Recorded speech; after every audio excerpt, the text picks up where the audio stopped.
All of our efforts being for the family. And at this time, last night we did receive some information of the recovery of the vehicle that we've been searching for, and it was located inside the Prosser Lake. It was located within a search zone that we have been searching since the very beginning of our operation.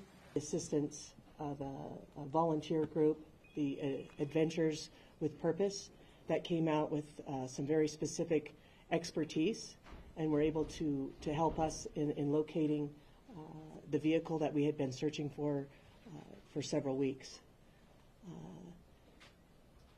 It's at these times that we really want to recognize the reason why we're all here, and that is for this family. We've said that from day one with our staff, the incredible amount of collaboration that we've received from our partners in this region.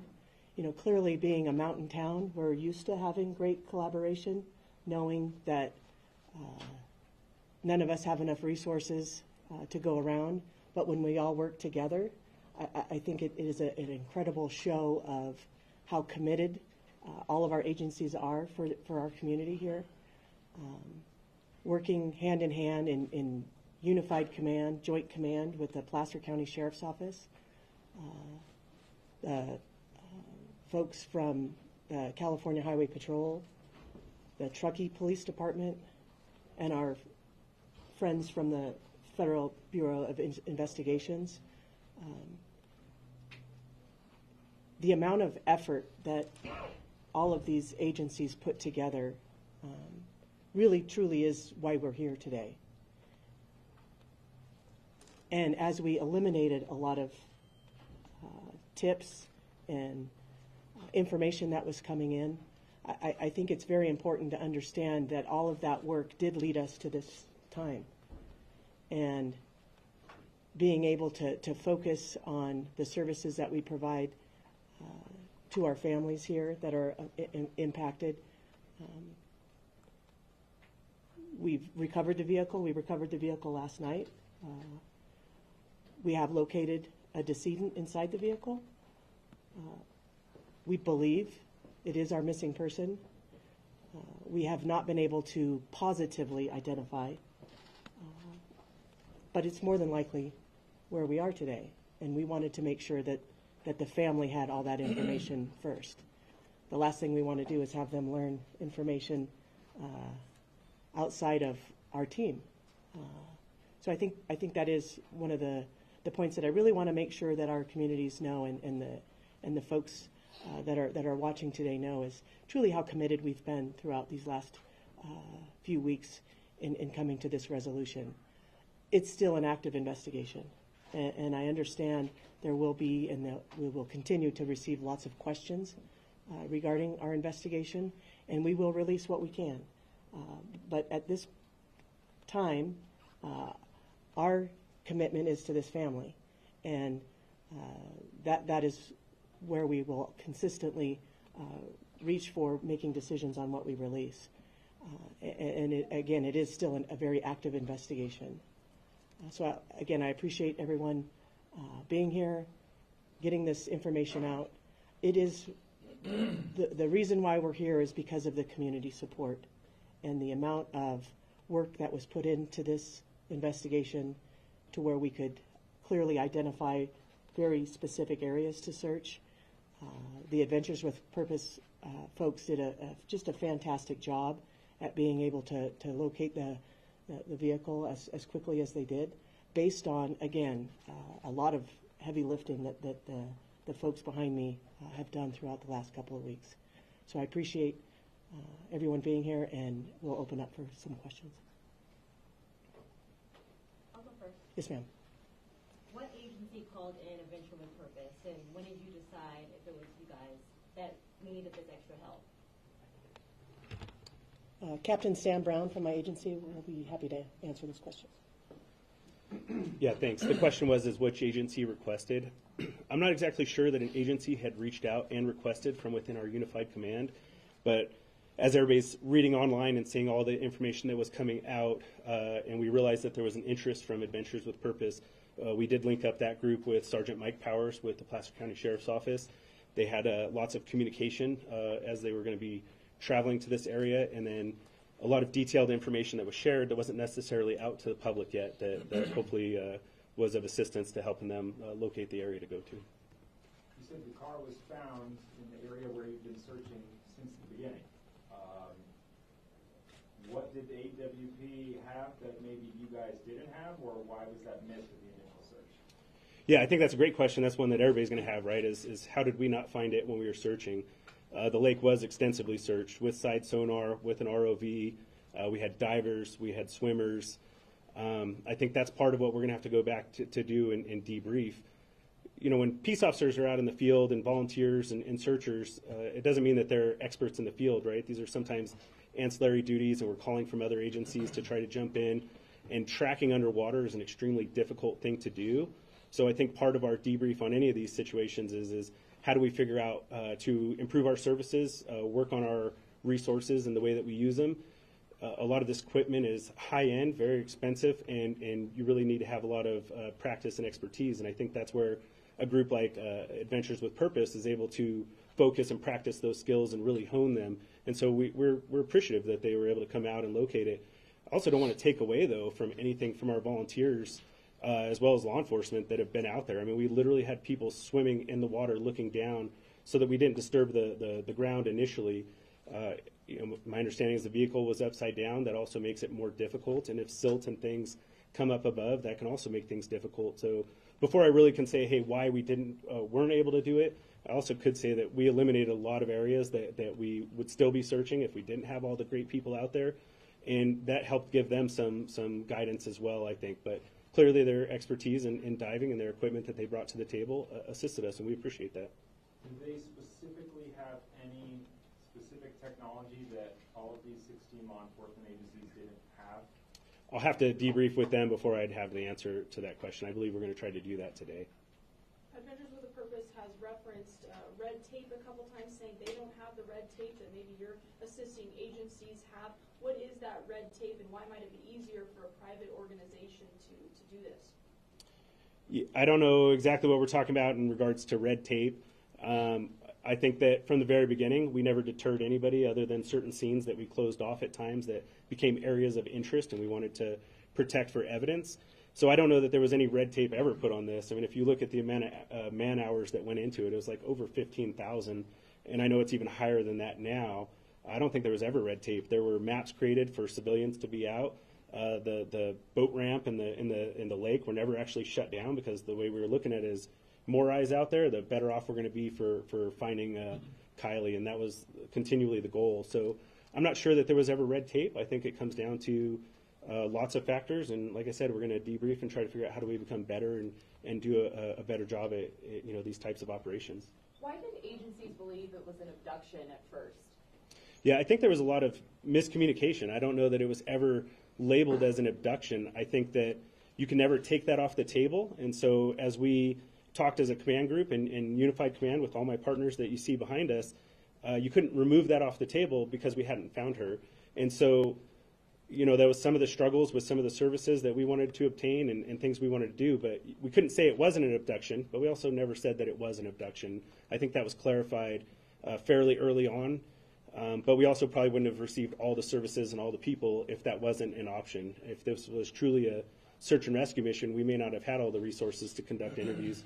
I think they identified over 400 juveniles, and to be able to interview all those folks and provide feedback off of all that, it takes an army of people, and I think we were lucky to be able to put that together between my partners and agencies that are right behind me. Did any of the juveniles, anybody mention a car going over the side, a car in the water, out of all those? I don't believe that statement was made, not to my knowledge. Was there any indication that this was an accident or foul play? That's still being investigated. If we'd like, we could turn it over for CHP can give some information. They are conducting the accident investigation utilizing their MATE team. Good morning. Josh Ellers, Assistant Chief of CHP Valley Division based in Sacramento, of which Truckee's a part of. I can confirm that our department is conducting a fatality traffic collision investigation. We're harnessing all of our resources, working with all of our partners here. As you see, We're utilizing our MATE team, our multidisciplinary accident investigation team, to harness more data from the vehicle that was recovered. We've utilized all of our air resources to map and video and take photographs of the area in question. And that's currently ongoing, so I can't comment on the nature and details of that investigation, but I certainly appreciate all the partnership that we have here with our local county and state partners, and we'll continue to assist in any overarching way that we can as an agency. Do we know how close the vehicle was to the actual party site?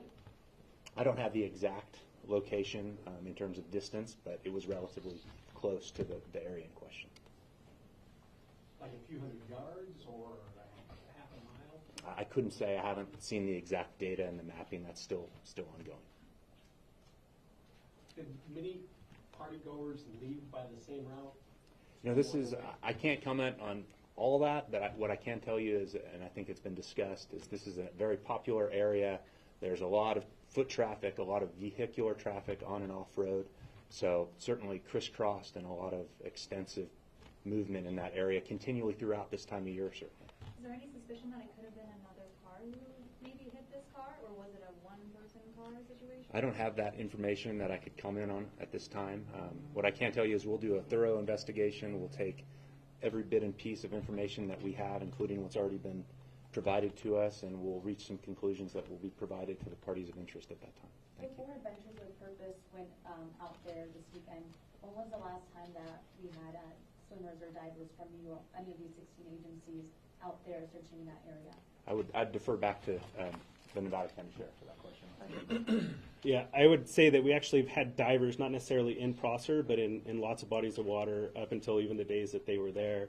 There were many ponds they were following up on Coldstream, as well as other bodies of water. So I don't know that dive teams ever discontinued.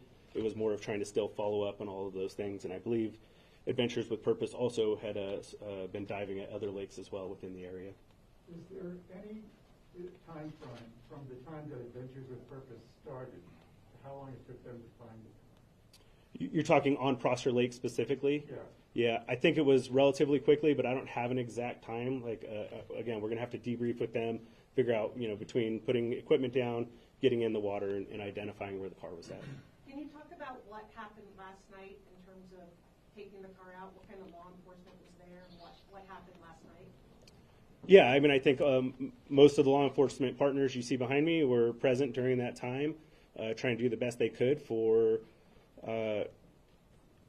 ensuring that everything was done correctly, and also trying to add some levels of privacy to the best of the ability in worrying about the family and ensuring that they were covered as well. But I mean, beyond that, I don't know what your specific question is asking. But how do you get a car out that's offshore? How does that happen, and then where does the car go? What happens? What happens from last night when you arrived to today? Yeah, so once the car was located, dive teams were assembled. I believe Placer County was probably still the primary dive team.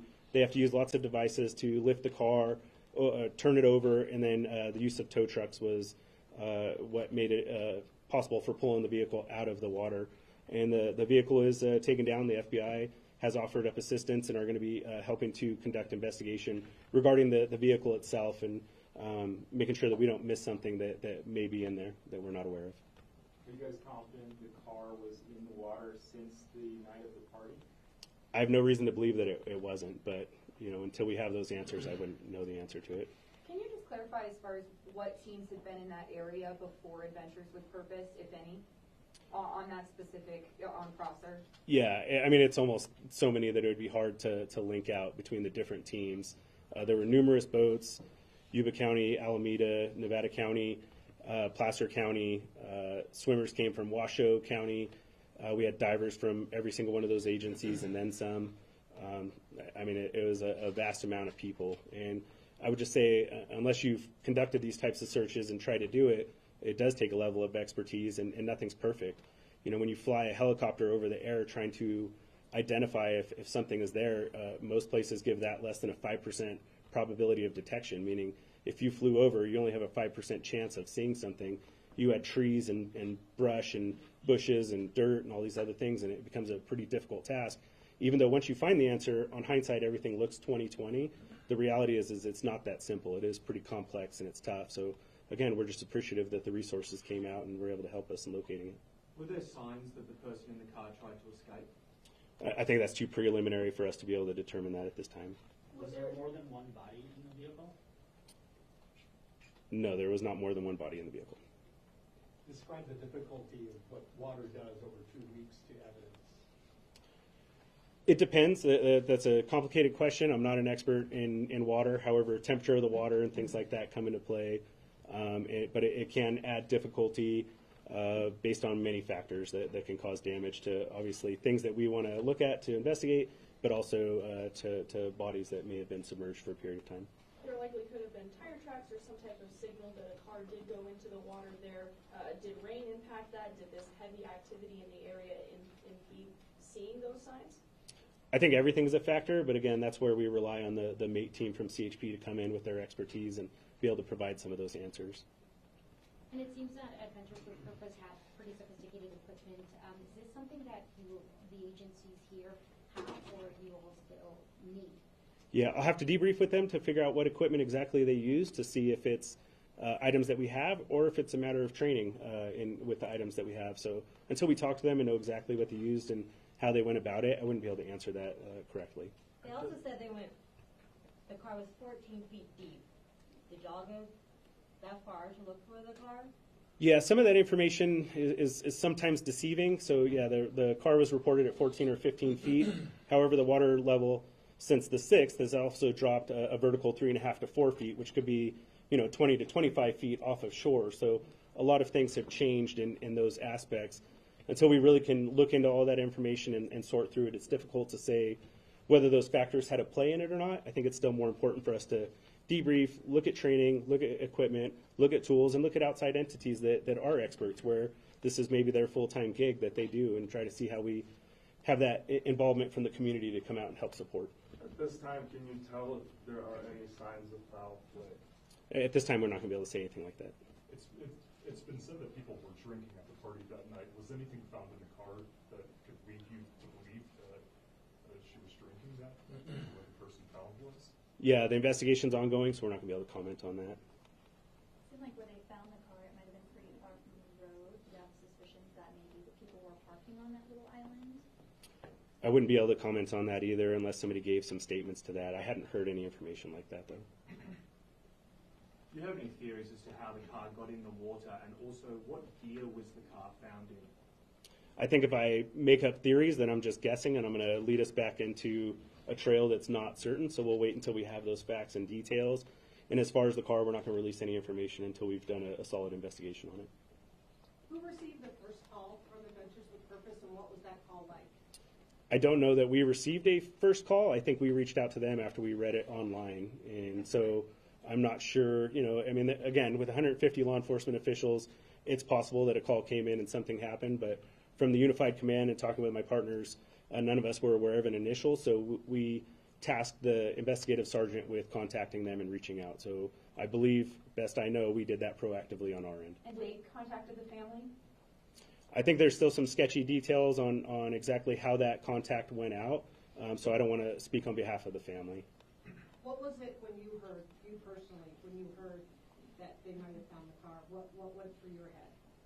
Well, I think what we all are thinking, which is hopefully this is true, and we got a lot of work ahead of us to make sure that we still do right by the family.